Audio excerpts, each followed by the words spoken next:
This is Pulse 95. Pulse 95. It's the Morning Majlis. So the question of the hour is, do you think a 2-day weekend is enough?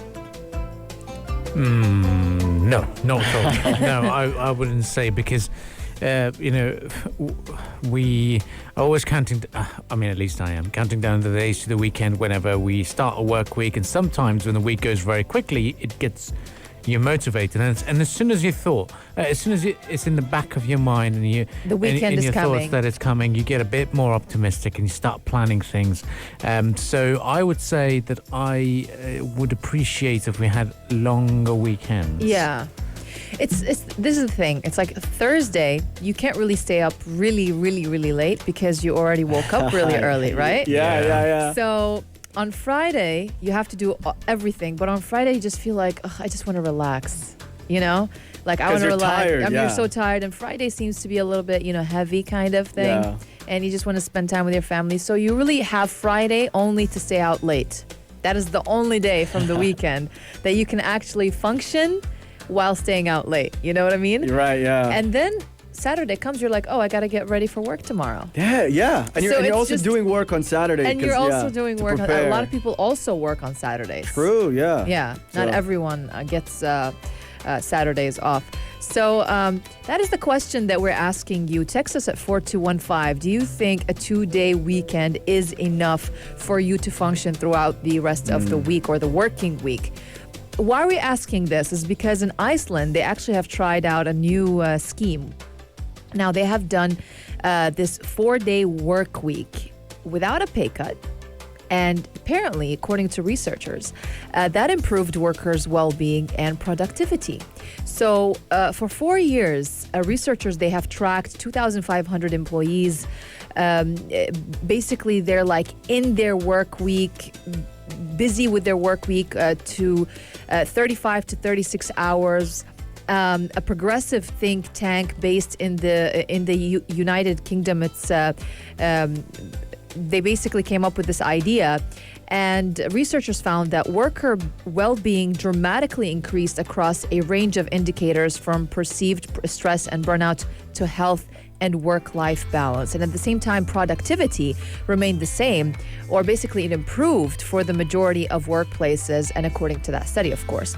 And participants, they worked at various places such as hospitals, offices, play schools, and social service offices. So now in Iceland, on average, most employees, they work 40 hours per week, and it is illegal to work more than 13 hours a day.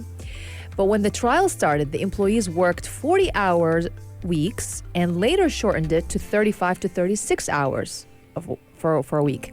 Participants said the reduced hours allowed them to focus on exercising and socializing, which as a result basically enhanced their work performance and their life altogether. Amazing. So are we with this? Massively. Yeah? Big support for this idea, really. I mean, this is great, but there's going to be another side of the argument that says that the level of activities that we see in Reykjavik is different to what we would see here. They're a lot more chill over there. Yeah, they've invented Viking clap. I've got to tell you that. That's a great invention for the world sports. I'm sure they've got plenty of other inventions, but the one that really springs to my mind is that. Apart from ash clouds emerging from that country because of the volcano disrupting international traffic, I'm sure they're known for a lot of other things as well.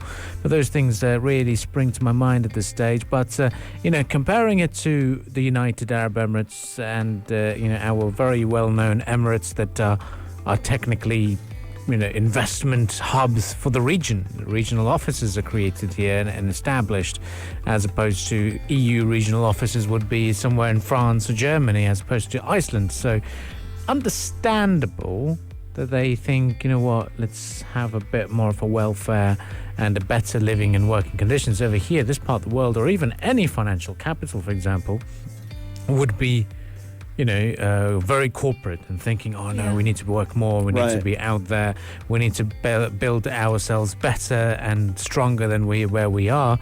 As opposed to Iceland, you could be, taking it easy. I have a question, though. During those 3 days off, do they actually call them, at home and say, listen, you got to get this done. You got to get this done. I mean, because we did adapt to this whole working from home system during the pandemic, especially after the pandemic, I mean.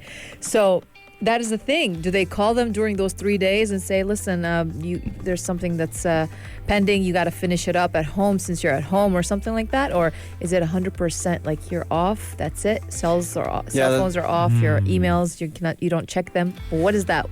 What does that feel like? I think it's a good question, and I think every workplace reported in this research has sort of done this differently. I think what's interesting first is, despite reducing the hours, they kept the pay the same. And I think it's interesting from a productivity point of view because it helps employers rethink what the hours are being spent on if your employees are going to be in the office for less time. And I think there's an issue with bloat in offices today where you go to meetings and you spend all this time in a meeting, but nothing really gets said. Like, did we have to sit down for 45 minutes in the conference room? This could have done. This could have been sent an email. Could have been on send email. Just send me a paragraph. You didn't have to send me to this conference room for 45 minutes. So these interactions happen a lot in an office setting where you'll have a lot of bloat and pointless meetings and pointless discussions. And by the time you're done, you've spent so many hours at the office. So what the people in this research in Iceland are saying is, when they cut the hours, people stopped with these bloated meetings. They started sending emails instead or conferencing short meetings before 3 p.m., trying to be more efficient with their time. And workers felt like they're more productive. They felt like they're more focused with shorter time at hand. And they also felt more appreciated for their work. They said that we don't feel like machines that are being asked to work all day. They said we're being recognized to have desires and private lives and our own families and hobbies. And we're just going to show up to work, clock in, do our best within the limited time, and go home. So I think from an efficiency point of view, maybe there's something to glean from those studies, especially when I think of all the pointless stuff that really goes on in many offices around the world. You know what I think? I think that any meeting that doesn't have food in it should be on Zoom. Yeah, if we're going to be sitting there, you better have, sure, yeah. That's the driver for me to go to a meeting. It's like, is there food there? Is there pizza? I'm coming. Right, AK? I think you're the same as well. Yeah, I mean, I'm just trying to see in terms of how well they are in terms of the figures of World Happiness Report. They continue to rank in the top 10. Life in Iceland seems pretty cool. But doesn't it hurt? Sorry, you're talking, but doesn't it hurt the consumer as well, or the customers in general? This is what I'm thinking about as well. For example, for you to wait for example, you know how you want to get something done, like a paperwork done or something for you as a customer or a consumer, right? So in a normal work week, you just wait for the weekend to finish. So you wait until Sunday, for example, for here in the UAE, in order for you to go back and get your work done. Your work, you know how they tell you like you can, during the weekend we're not working. During the weekend you have to wait until Sunday to get your stuff done. So imagine now waiting 3 days. You know what I mean? If you have something pending, whatever you have that needs to get done and you cannot get done during weekends, right? So I think it kind of as well delays some work for the country. Standard Europe. That's Europe. Yeah, exactly. Yeah, they take it easy. It's fine. It's chill. Yeah. Look, the thing is, in this part of the world, especially here, and you see why people are working hard because they know there's a huge fear. Shout out to everyone's listening as well. I'm sure they'll second that as well. Because there's always competition. Yeah. If you won't do your job, someone else will. Right. So people have that mentality, saying, you're easily replaceable. But in Iceland, there's always job availability. So people like to retain their staff as opposed to let them go and say, we'll find someone else. It's more of a headache if someone leaves. It's also a sparsely populated country, so and immigration's very tight, so no one can just rock up and say, I want to be an Icelandic. No, you can't do that at all. You don't even get a PR residency, so it is intense. So we'll quickly move on.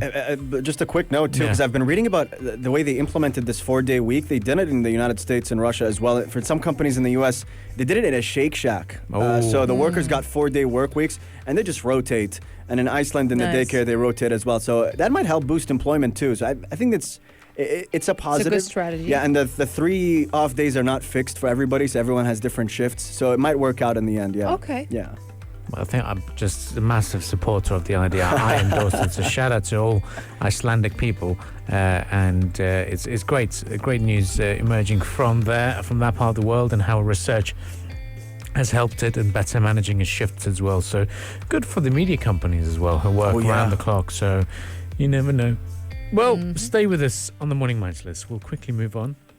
We've got the news headlines fast approaching, and when we do, it's going to be all things Sharjah. We'll catch up with most of the discussions surrounding new fairs and new events taking place here in the country, as well as plans for celebrating the 50th National Day.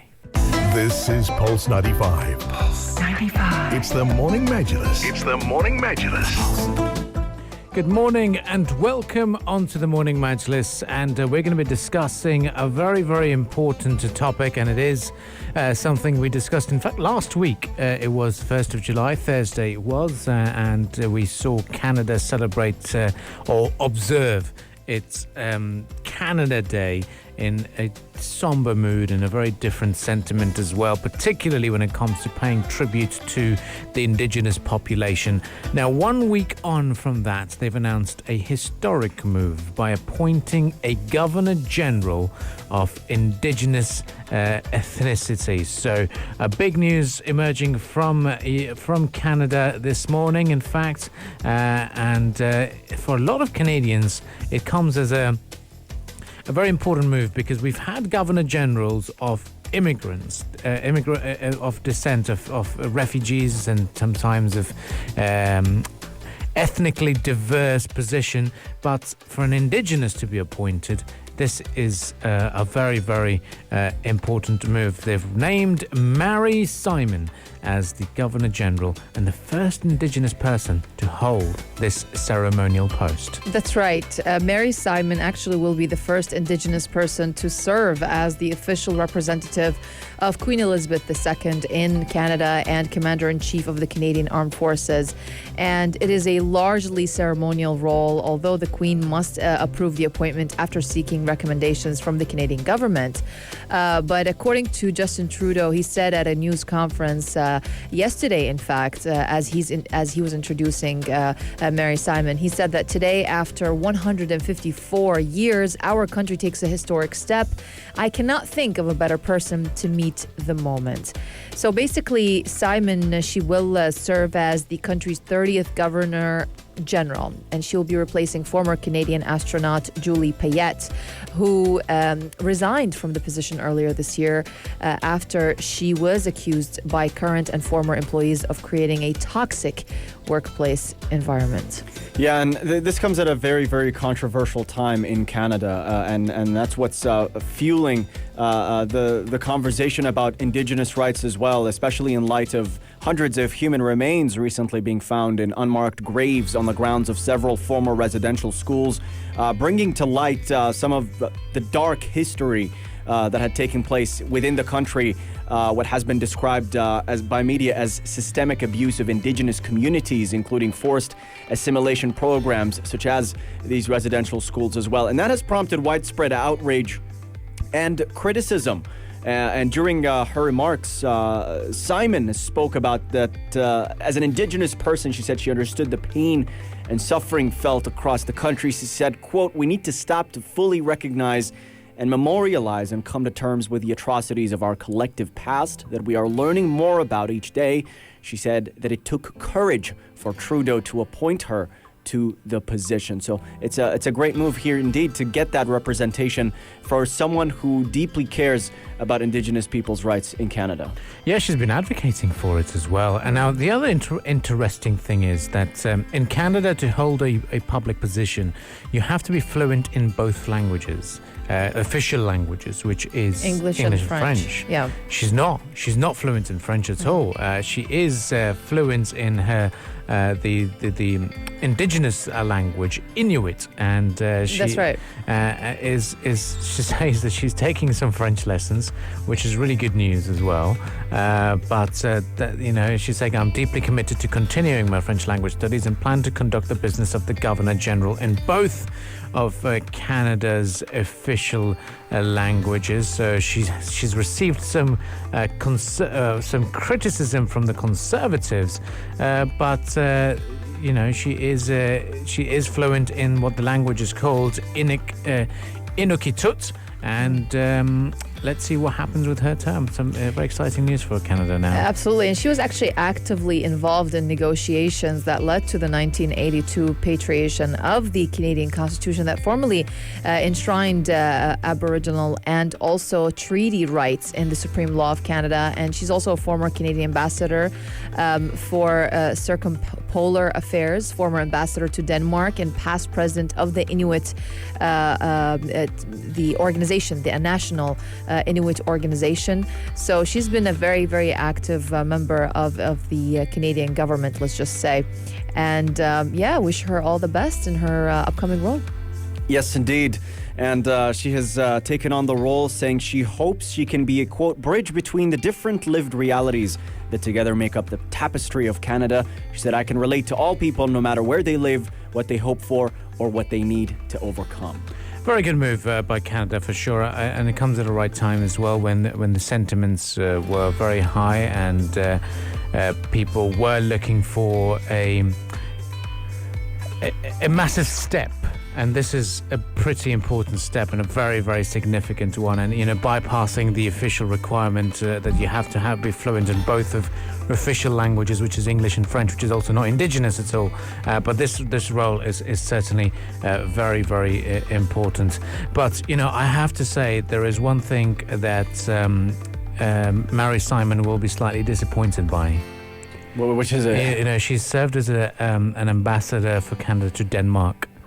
Denmark's going to lose tonight. Oh, no. You think so? They're going to be losing Euro semi-finals, so she's going to be a bit disappointed with that. But apart from that, it's going to be Let's not take sides here. Come on. I think it's going to be a win-win. If England wins, you'll see an amazing final. If Denmark wins, the narrative, the Cinderella story will continue. So I think it's going to be cool. Either way. It'd be cool if Denmark wins, for sure. But I think they're just not going to be good enough tonight. It is Wembley as well, but you never know. We'll Stay with us on the Morning Majlis. We're continuing the discussions here on the programme, and we'll be back right after the business headlines. Stay tuned. This is the Morning Majlis, only on Pulse 95. This is Pulse 95. Pulse 95. It's the Morning Majlis. It's the Morning Majlis. Well, Italy will definitely play the winners of the second semi-final between England and Denmark in Sunday's final of the Euro 2020, because last night Italy did beat Spain 4-2 on penalties after a 1-1 draw in the magnificent semi-final game at Wembley. And basically Giorgino made the decisive kick to take the Azzurri through to the final, where they will face England or Denmark, as I just said. And obviously, Italy were not always on top, though, with Spain the better side for long spells of an epic contest before Juventus forward Federico Chiesa basically gave Italy the lead with a fabulous finish an hour into the match that is watched by a crowd of almost 58,000 people. So this was the game last night, so we're looking forward to tonight's game at 11 p.m. is going to be England versus Denmark. Yeah, and great to see Italy do this as well without their left back Leonardo Spinazzola, who is in the running for player of the tournament before an injury against Belgium ended his finals in the previous round as well. And Italy looking incredibly amazing. But you got to feel for Spain as well, because they put an incredible performance. They had great possession of the ball as well. You just got to feel for Spain as well. And some of the narratives floating around in headlines is mental fragility might have undermined Morata and reared itself again in the shootout, the penalty shootout, denying Spain the victory that their overall performance in this game had deserved. So, yeah, if you're a Spain fan, that did not feel good at all.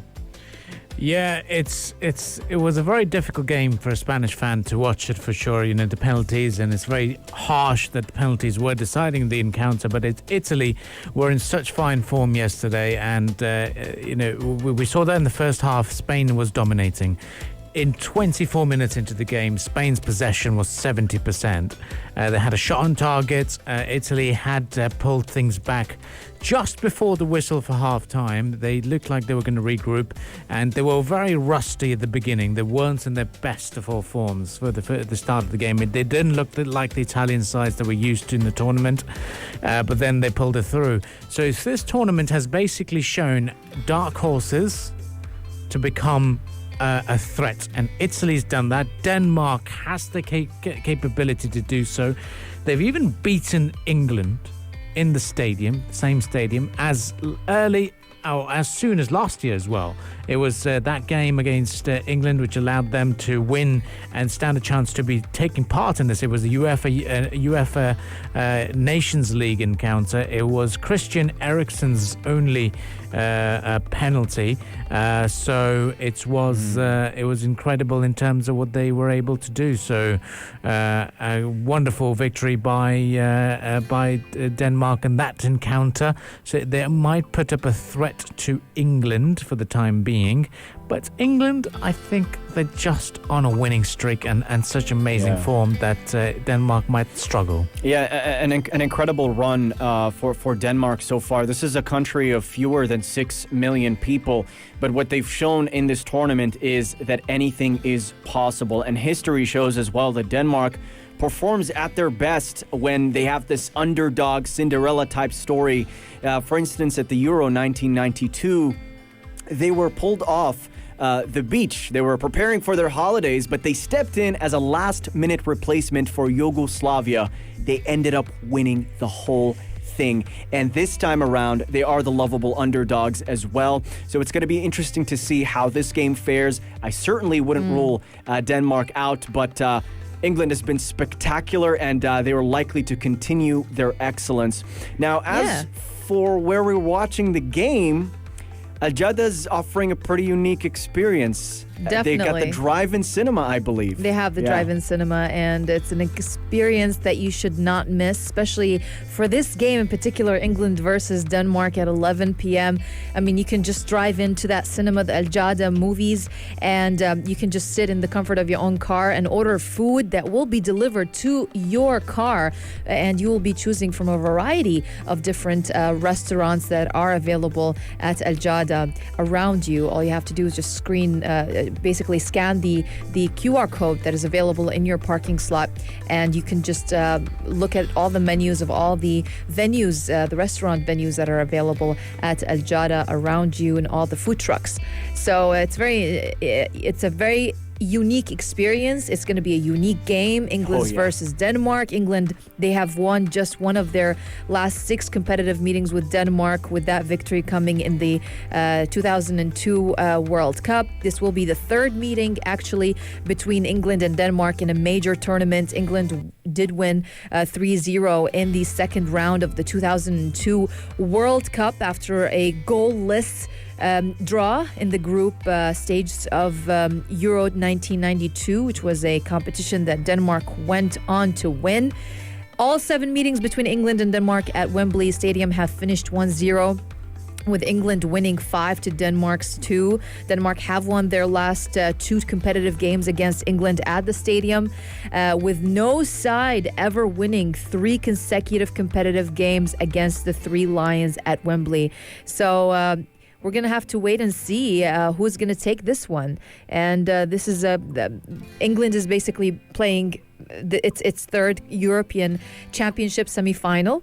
And this is Denmark's 4th appearance in a European Championship semi-final. So it's going to be a tough race. And as you just said, I mean, Denmark, they're the underdogs here. And we're just going to have to see Who's going to surprise us in the end?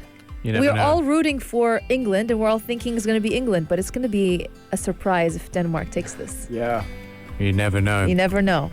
Never know Twists and at all, turns. of course. So much going on as well. So do stay tuned to Pulse 95 and do let us know on the text lines 4215 who you think is going to win. Tomorrow morning we'll do a bit more of an analysis as well, and we'll be discussing in greater detail all things that you need to know about the UAE's Olympics team as well, and the England-Pakistan one-day matches, because 3 players from England have tested positive and they've had to quarantine, so they are going to be playing a second string side. So it'll be interesting to see what happens next. But for the time being, the Majlis is going to head off, and we'll be back again tomorrow morning bright and early.